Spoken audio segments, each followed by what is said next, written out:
আমরা গাজলডোবা থেকে বোদাগঞ্জের দিকে যে ঢুকেছিলাম যে রাস্তা দিয়ে, রাস্তার অবস্থা কিন্তু সত্যিই খুব খারাপ।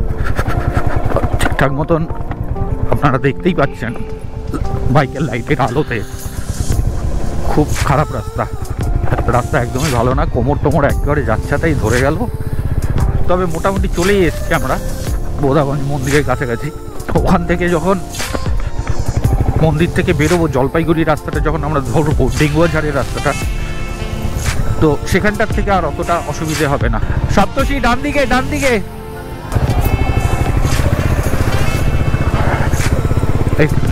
আমরা মন্দিরের রাস্তায় আছি এখন। মন্দিরটা মোটামুটি 80-100 বছরের আগের। তো সেই সময় বুঝতে পারছেন এই জায়গাটার মধ্যে না প্রচণ্ড ঘন জঙ্গল ছিল। ওই যে বড় বড় গাছগুলো দেখছেন তো, ওগুলো সব জঙ্গলেরই গাছ। যেটা শোনা যায় যে এখানকার যে প্রধান পুরোহিত আছেন, তিনি জঙ্গলেই এই বিগ্রহকে আবিষ্কার করেছিলেন এবং তারপরে মন্দিরটার স্থাপনা হয় এখানে। উনি এখনও জীবিত আছেন, কিন্তু বছর 2 আগে স্ট্রোক হওয়াতে উনি একটু বিকলাঙ্গ হয়ে পড়েছেন, হুইল চেয়ারেই থাকেন। তো আমরা ঢুকে পড়েছি বোদাগঞ্জ মন্দিরের ভেতরে। অনেক বড় এরিয়া জুড়ে মন্দিরটা।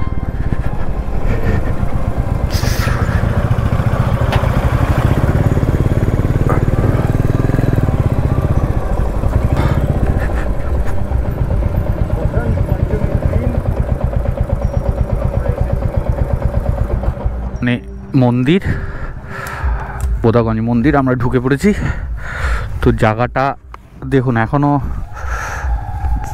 সেই জায়গাটার মধ্যে তো অনেক দোকান টোকান হয়েছে, বসার জায়গা হয়েছে, কিন্তু যখন অ্যাকচুয়ালি মন্দিরটা হয়েছিল সেই সময়কার পরিস্থিতি যদি চিন্তা করেন তাহলে দেখতে পাবেন এই যে গাছগুলো যেগুলো রয়েছে না, অনেক পুরনো গাছ কিন্তু দেখুন, প্রচুর পুরনো গাছ এগুলো। এই যে এখন রিনোভেশন হয়েছে, এই জায়গাগুলো বাঁধিয়ে টাধিয়ে দিয়েছে। তো বাঁধিয়ে দেওয়ার জন্য মানে প্রচুর যেহেতু দর্শনার্থী এখানে আসে আর কি, তো জায়গাগুলোকে একটু রিনোভেট করা হয়েছে মন্দির পক্ষ থেকেই। বোদাগঞ্জ উপরে লেখা আছে দেখুন, ভ্রামরী পুত্র, মানে যিনি অ্যাকচুয়ালি মেন পুরোহিত আর কি। আর এখানটাতে যে ঠাকুরের পুজোটা হয় সেটা ভ্রামরী দেবী।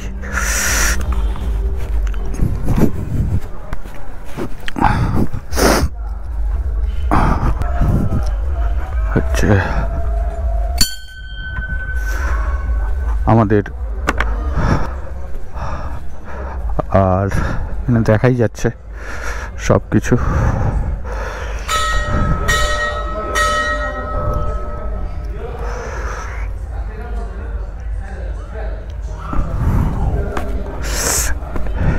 এখানটাতে খুব সুন্দর একটা জিনিস আমি দেখাই আপনাদেরকে। এই যে খেয়াল করলে দেখতে পাবেন এখানটাতে দুটো গাছ আছে।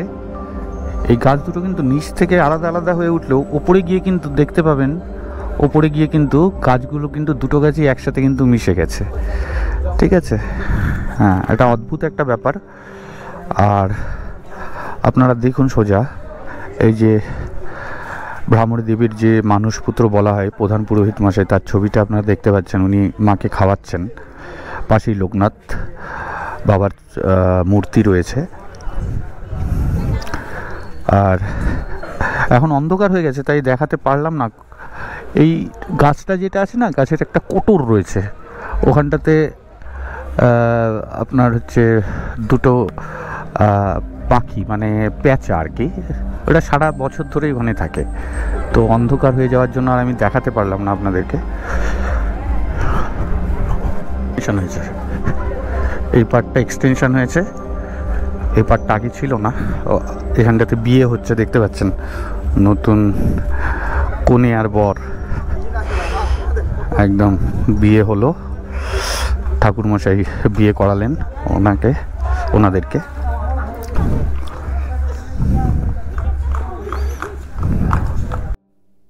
এই জায়গাটার থেকে মন্দিরে ঢুকে বা হাতে আমরা বেরিয়ে এলাম। বেরিয়ে আসার পরে এখানটাতে বাবা ভোলেনাথের মূর্তি দেখুন, অনেক বড় মূর্তি রয়েছে, অনেক বড়। এই যে দেখতে পাচ্ছেন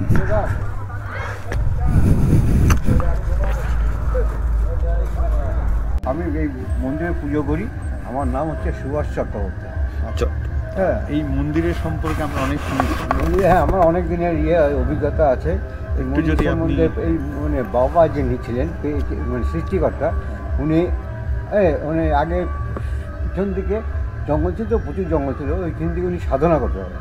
একটা শ্মশান মতন ছিল, লোকজন গ্রামের লোকজন, নদী ছিল তখন তিস্তা নদী, ওখানে এসে শ্মশানের মতন ছিল পুরাতন, এমনি চুল্লি ফুল্লি ছিল না, এমনি গ্রামে যা হয় নদীর ধারে এবং করতো। তো ওইখানে বসে উনি সাধনা করতেন। একদিন হঠাৎ পূর্ণিমার রাতে ওনাকে একজন স্বপ্ন দেখালো যে আমি এখানে নেই, সাদা কাপড় পরা এক মহিলা, হ্যাঁ, আমি এখানে নেই, তুই আয় আমার সাথে।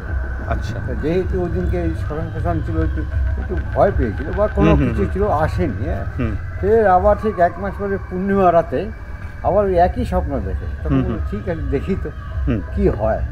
তারপরে ওই ছায়ামূর্তি, সাদা রঙের একটা ছায়ামূর্তি ওর আগে আগে আসতে, পিছন পিছন নিয়ে আসছে, এসে দেখলো যে জঙ্গলের মধ্যে ঢুকে যাচ্ছে। হ্যাঁ, মুর্শিদা ওদের তো আলাদা হবে না, মূল বছর চলে যাচ্ছে। উনি ভাবলেন যে আমি কী করে এখন যাব জঙ্গলের মধ্যে, দেখি না, তার জ্যোৎস্না ছিল, ওই জন্য উনি রাস্তার ওই ডাল ছোটো ছোটো গাছগুলো ভাঙতে ভাঙতে রাস্তা বানিয়ে নিয়ে আসছে।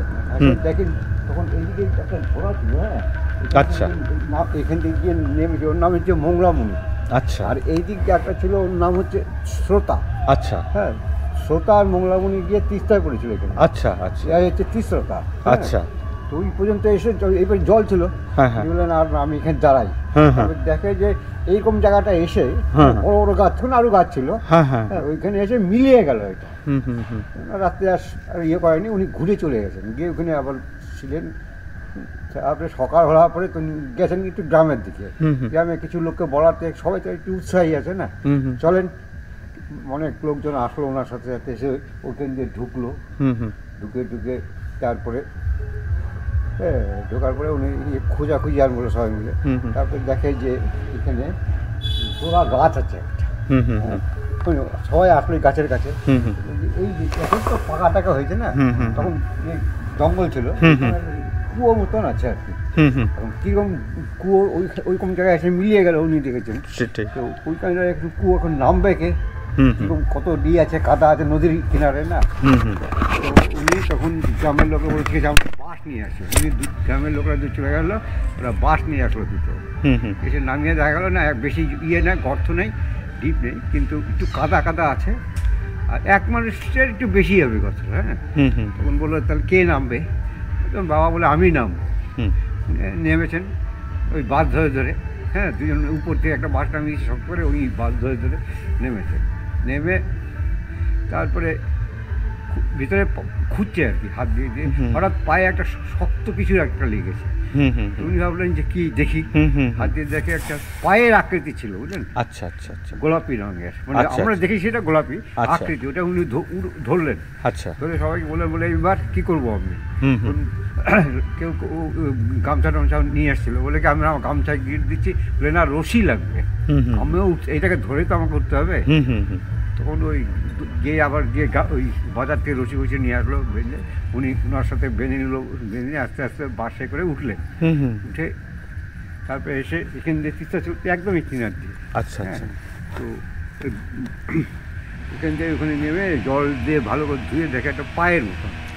হ্যাঁ, তারপরে গ্রামের লোক উৎসাহ হলো একটু। তারপরে এখানে তখন এই জায়গাটায় যে ঘর এখন শিব মন্দির হয়েছে, ঈশ্বর ভৈরবের মন্দির, ওইখানটায় একটা লোকের জন্য টিন দিয়ে একটা ওই মোটামুটি ইয়ে করে দিয়ে, ছাপড়া মতন করে দিয়ে চারপাশে ঘিরে টিরে ওইখানে একটা ঢিপ করে ওখানে উনি পুজো করতেন। ওখানে পুজো করতেন, ওখানে এইরকম জায়গায় থাকতেন। হ্যাঁ, আর ওখানে পুজো টুজো করতে করতে আস্তে আস্তে এই ব্যবস্থা এসছে। মোটামুটি কত বছর আগের ঘটনা? এটা ধরে রাখেন আমারই তো 73 বছর হলো। আচ্ছা, আচ্ছা, আচ্ছা, হ্যাঁ, আরও ধরেন কিছু আগে হবে, তা মোটামুটি ধরে রাখেন 90-100 ভুল নেই। 90-এর নিচে তো 90-এর নিচে হবে না, উপরেই হবে। আচ্ছা, হ্যাঁ, তো তারপরের থেকে আস্তে আস্তে মানে আস্তে আস্তে ডেভেলপ হতে থাকলো। আর লাল বাবা নামটা ওনার মানে লাল যে বাবার এলো নামটা সেটা উনি কিভাবে লাল হলো? কাপড় পরতেন, বুঝলেন? আচ্ছা শালু পরতেন তো, হ্যাঁ, হ্যাঁ, শালু বা লাল রঙের, হ্যাঁ, আচ্ছা ওই জন্য অনেকে এসে ওই লাল কাপড় পরা, হ্যাঁ হ্যাঁ হ্যাঁ অনেকে ওই সেই তারপরে এখানে হ্যাঁ এ ছিল ওনাকে ওই সেই লাল কাপড় পরা বলে লাল বাবা বলতো। আচ্ছা আচ্ছা। না যেটা শোনা যায়, আমি জলপাইগুড়িতে অনেকজনের সাথে কথা বলেছি, হ্যাঁ। শোনা যায় যে ওনার অনেক অলৌকিক শক্তি অলৌকিক ছিল, শক্তি আছে ওনার, এটাও ছিল আমি হ্যাঁ, শুনেছি। এটা ঠিক বলেন না, অলৌকিক। আপনার এই যে তো ওনাকে যাকে যাকে যা বলছে সব খেটে গেছে, হুম হুম হ্যাঁ, বুঝলেন না? এই যে শিলিগুড়ি সব মারামারিগুলো হুম। এখন তো অনেকে নাই মারা গেছে, যেমন একজনের নাম বলছি সীতারাম শর্মা। হুম হুম বলতে গেলে পিছন দিকে মন্দির টন্দির রান্নাঘর টান্নাঘর এইসব ঘর এই যজ্ঞের ইয়ে উনি বানিয়েছে, উনিই সব হ্যাঁ, করেছিল। আর ওনাকে বাবা যা যা বলেছিল হুম হুম সব ফলে গেছে, সব ফলে গেছে। হ্যাঁ, ফলে যাওয়ার পরে উনি আরও খুশি হয়ে গেছিলেন। হুম হুম তারপরে শিলিগুড়িতে বাড়ি বানালো, একটা বাড়ি ছিল না, ভাড়া থাকতো। হুম হুম বাবার কথা হচ্ছে তোর বাড়ি হবে, হুম হুম বাড়ি বানানোর পরে তারপরে বলছে আবার একবার আসলো বাবা, এবার রাজস্থানের লোক হুম হুম বলে ওখানেও বাড়িঘর নাই, বাবা খুব কষ্টে থাকে, ওর বাবা আর কি, হুম হুম বলে ওইখানেও হবে যা, হুম হুম। ওইখানেও বাড়ি হয়েছিল। হুম। খুব ভালোবাসতো ওনাকে, উনি যা বলতেন উনি হুম, তাই করতেন, বুঝলেন না? তারপরে আরও ছিল অলৌকিক ক্ষমতা, এটাই আমি বলবো বাবা, মানে এখানে এখানে তখন ইয়ে হতো মেলা, মেলা, হ্যাঁ, আচ্ছা। সামনের উপরে অল্প স্বল্প তখন পুজো হতো, ইয়ে হতো, 3-4 দিন ধরে মেলা থাকতো, পুজো করতেন উনি। তারপরে আমরা আসতাম, ডাকলাই করে আসতাম, পুজো হতো। তো উনি এখানে স্টেজ ছিল, সবটা তো দোকানপাট ছিল না, হুম, হুম, খালি ওই খালি দোকান ছিল। হুম, হুম। তারপরে উনি দেখলেন সবাইকে দেখার, আমরা কয়জন ছিলাম যা রাত্রিবেলা, উনি দেখালেন ওই দেখো তো ওই স্টেজের উপরে লাইট জ্বলছে, হুম। কোন পাগলি এসে ওখানে ঘুরে বেড়াচ্ছে দেখো তো। আচ্ছা হ্যাঁ, পাগলি ছাড়া তো এরকম হবে না, কাপড় পরা, হ্যাঁ, কেমন একটা কাপড়টা রঙটা কেমন কেমন লাগছে, পাগলি হবে। তোমরা দেখতে পাচ্ছ? হ্যাঁ, ঘুরছে, সে তো দেখতে পাচ্ছে একটা মানুষ। হুম, হুম। না না, ওটা মানুষ না, মেয়ে ছেলে। হুম হুম হুম হ্যাঁ, তা কী করবো? আর আমরা বললাম তাহলে কী হবে? বলেন তো এত রাতে, এখন বাজে প্রায় 2:30, হুম হুম হুম তো চলো হুম যাই তো দেখি হুম তা কী জিনিসটা, পাগল পাগলি না কি না পাগল। হুম হুম যাবো গিয়ে আমরা যখন প্রায় এই উঠতে উঠে কাছাকাছি চলে গেছি, হ্যাঁ গিয়ে দেখি নাই, স্টেজ খুঁজে হয়রান হয়ে গেলাম। মানে কিন্তু দূরের থেকে স্টেজের উপরে দেখতে লাফিয়ে পেয়েছিলেন, বেড়াচ্ছিল। দূরের থেকে দেখতে দূরের পেয়েছিলেন, থেকে দেখতে পেয়েছি, কাছে গিয়ে নেই। কাছে গিয়ে নেই। এই তারপরে হ্যাঁ, তার পরের দিন আবার হলো, মনে হচ্ছে যেন নূপুরের আওয়াজ। আচ্ছা হ্যাঁ, নূপুরের আওয়াজ, নূপুরের আওয়াজ। তো ও বললো কোথায় এসে সুভাষ এই আওয়াজটা হচ্ছে? হ্যাঁ হ্যাঁ ওদিনকে কালকে দেখলাম এই আবার আজকে রাত্রিবেলা, আজকে হ্যাঁ রাত্রিবেলা এই আওয়াজ। চলো তো ঘরে, কারণ আমি আর উনি একলা থাকতাম, ওই উনি এই পাশে এই ঘরটা থাকতো এই সামনে, হ্যাঁ, হ্যাঁ, হ্যাঁ। আর আমি ওই একদম কোনার ঘরটা আচ্ছা গেলাম, এসে খুঁজে বেড়াচ্ছি আওয়াজটা কেন যাচ্ছে, কিন্তু মনে হচ্ছে যে ওই দিক থেকে আসছে। আচ্ছা, আমরা আচ্ছা। ওদিকে যাচ্ছি, আবার মনে হচ্ছে এদিকে, আচ্ছা আচ্ছা হ্যাঁ আওয়াজটা এদিকে। ও ঠাকুর বলে আচ্ছা সুভাষ তুমি বলো তো আমাকে দেখতে পাবো? আর দেখতে তুমি পেতে পারো, আমার দ্বারা হবে না, আমাকে দেখা দিবে না, তুমি থাকো আমি যাই, হুম। আমার জন্য তুমি দেখতে পাচ্ছ না, হুম হুম হুম হুম বুঝলে না? আমার জন্য বোধ হয় আমি হচ্ছে কাল বলে না, আমি চলে যাচ্ছি ঘরে, হুম। তুমি দেখো। আওয়াজটা শুনছো? আমি হ্যাঁ। তারপরে বাবা বোধ হয় পরে আর কিছু বলেনি, ও ছিল এখানে বসে পড়লো হুম হুম ধ্যানের জন্য, বসে বললো আমি চলে গেলাম। আমি দেখলাম যে আমার কপালে বোধ হয় নেই, হুম, বুঝলেন না? হুম, হুম। শব্দটা আছে কিন্তু জিনিসটাকে দেখতে পারবো না। বাবা পরে সকালবেলা বলছে সুভাষ তুমি ঘুমালা? বললাম না ঘুমাই নাই, আরে জিনিস ছিল জিনিস, তুমি চলে আসলে কেন? আমি থাকলে আপনাকে আমার দেখলে না ঠাকুর, আমি এখানে থাকি তো ওই দিকে আওয়াজ হয়, ওই দিকে গেলে ওই এইদিকে আওয়াজ হয়, সেটাই। ওইদিকে আওয়াজ হয়। যাকে দেখা দেওয়ার তাকেই দেখা যাকে দেবে। দেখা দেওয়ার তাকে দেখা দিবে। সেটাই সেটাই হ্যাঁ, সেটাই। এটাও ঠিক বলেছো, ঠিক বলছো এটা।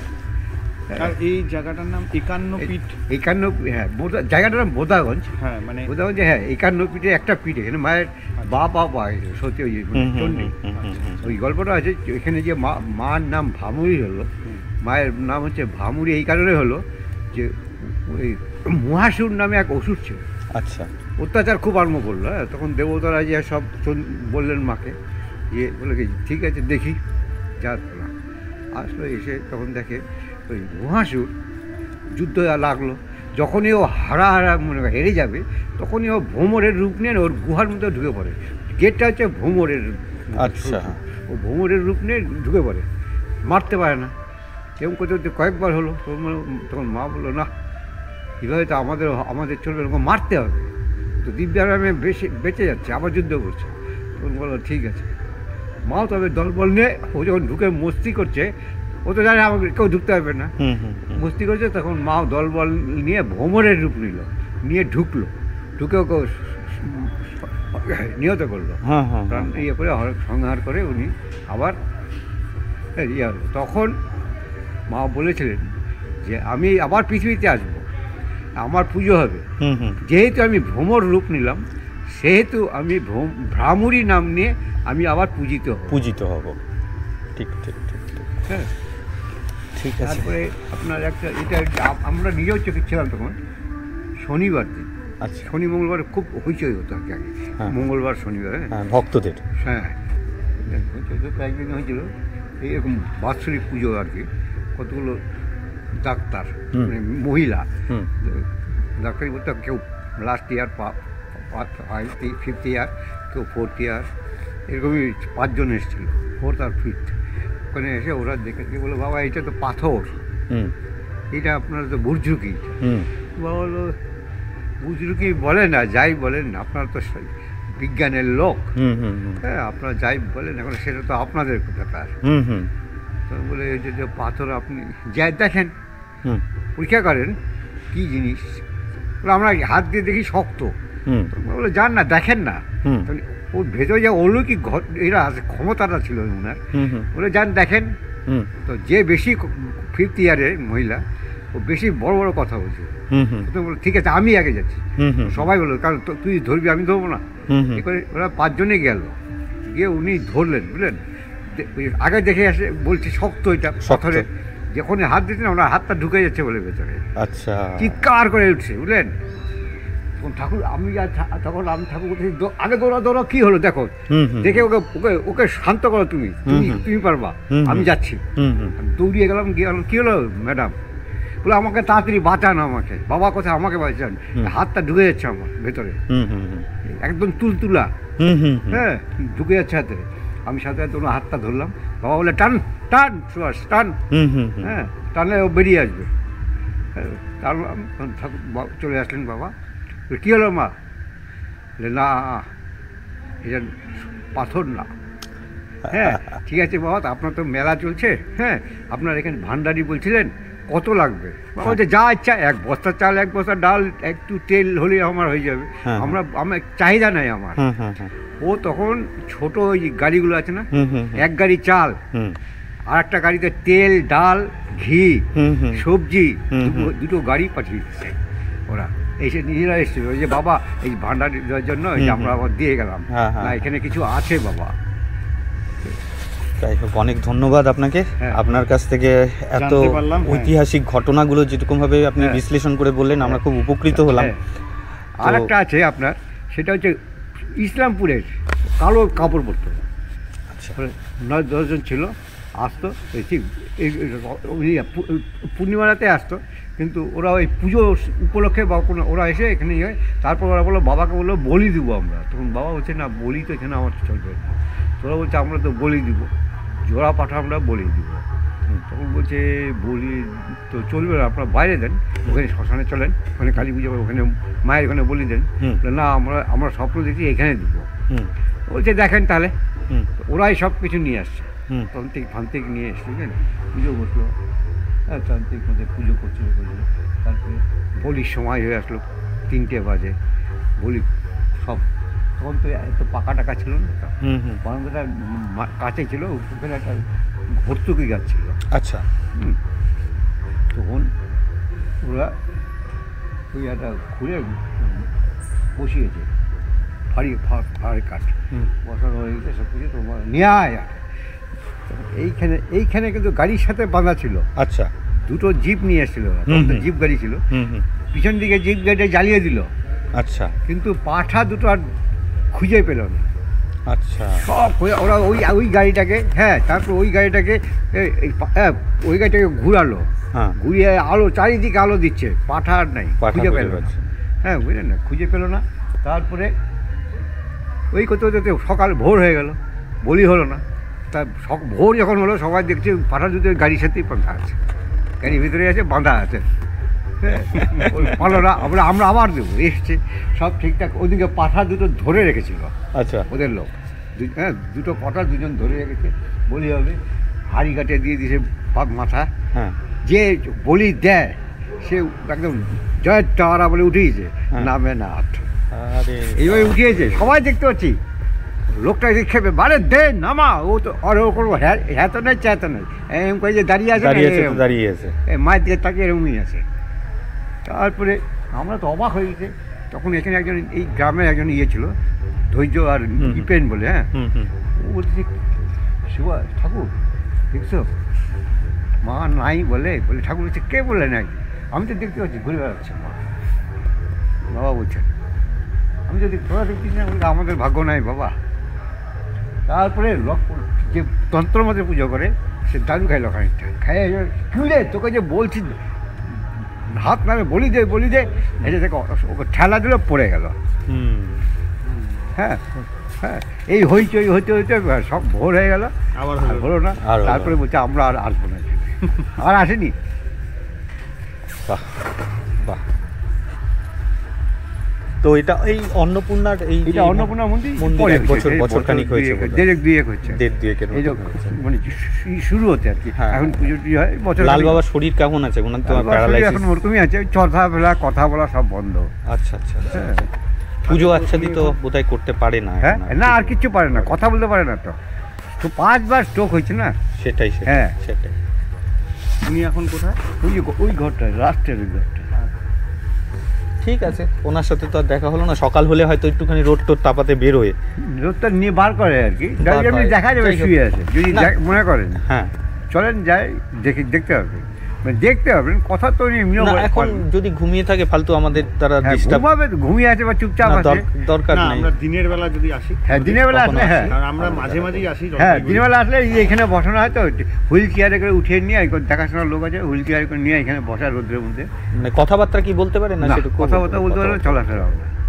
5 বার স্ট্রোক ওনার সব হয়ে গেছে, খালি তখন ওখানে কি নার্সিং হয়েছে না আপনার ফুলবাড়িতে, ফুলবাড়ি হবে একটা নার্সিং হয়েছে ওইখানে। তখন ডাক্তারগুলো ওকে যদি বাঁচিয়ে রাখতে চান তাহলে জটা জুতো সব কেটে ফেলতে হবে, বুঝলেন? তো তাই করে ঠিক আছে, বেঁচে থাকতে থাকুক। ওই সব জটা জুতো কেলে মনে সব তখন শিলিগুড়ির লোকজন চলে এসছে, ওনাকে 3 মাস ছিল হাসপাতালে। ওগুলো নিয়ে যান, ফালতু খরচা করে মাসে আপনাদের মেলা টাকা, অনেক টাকা নিয়ে যান। তারপর নিয়ে আসা হলো, ওই যে মাসে মাসে চেক করার জন্য নিয়ে যায় লোক আছে, ওরা এসে গাড়ি নিয়ে এসে নিয়ে যায়। ঠিক আছে। এই গাছের কোটরে বলে দুটো পেঁচা থাকে, এটা পেঁচা থাকে? হ্যাঁ পেঁচা থাকে। পেঁচা থাকে না? এটা মানে এটা তো অনেক দিন থেকে আছে, অনেক দিন। সাদা পেঁচা, সাদা পেঁচা, ঠিক ঠিক, লক্ষ্মী পেঁচা। হ্যাঁ লক্ষ্মী পেঁচা, সেটাই। দেখা যায় না, দেখা দিনে রাত্রিবেলা তো বার হয় বোধ হয়, দিনের বেলা মাঝে সাঝে হঠাৎ কার কপাল যে আমার বলে না, ওই শব্দ আমি আর শুনতে পেলাম না। হ্যাঁ ওইরকম আর কি। ঠিক আছে, অনেক অনেক ধন্যবাদ আপনাকে। আসবেন, আমি আবারও আসবো। সামনে আপনার বাৎসরিক পুজো আছে। ঠিক আছে, ঠিক আছে। আমরা দিনের বেলা যদি আসি, হ্যাঁ দিনের সময় আসতে তাহলে মন্দিরের ভিতরে ছবি টবি তুলতে পারবেন। ঠিক আছে, ঠিক আছে, ঠিক আছে। ধন্যবাদ আপনাকে। হ্যাঁ আপনার